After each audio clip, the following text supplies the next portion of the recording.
गांव में एक बुढ़िया अकेली रहती थी। उसकी एक ही संतान थी, एक बेटी। वह शादीशुदा थी और पास के गांव में रहती थी।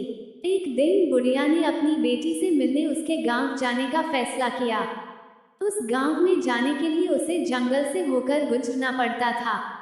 जब वह जंगल में घूम रही थी तो एक शेर ने आकर उससे कहा कि वो बहुत भूखा है, इसलिए वो उसे खा जाएगा। बुढ़िया बहुत चतुर थी, इसलिए उसने शेर को मूर्ख बनाने का निश्चय किया। उसने शेर से कहा, मैं बहुत बूढ़ी हूँ, मैं बहुत पतली हूँ, अगर तुम मुझे खाओगे तो तुम्हें क्या मिलेगा? मुझे अपनी बेटी के घर जाने दो, मुझे कुछ अच्छा खाना खाने दो, मैं स्वस्थ हो जाऊंगी तो तुम मुझे खा लेना। शेर ने सोचा कि बुढ़िया सही कह रही है, क्योंकि अगर वह अब उसे खाएगा तो उसे सिर्फ हड्डियों के अलावा कुछ नहीं मिलेगा। बेटी के घर से वापस आने के बाद वह उसे खाएगा तो उसे कुछ मांस और खून मिलेगा।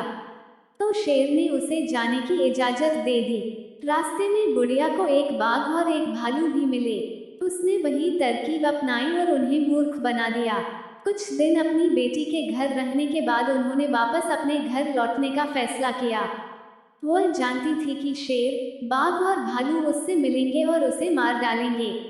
इसलिए उसने एक तरकीब अपनाई और एक बड़ा गोल जार तैयार किया।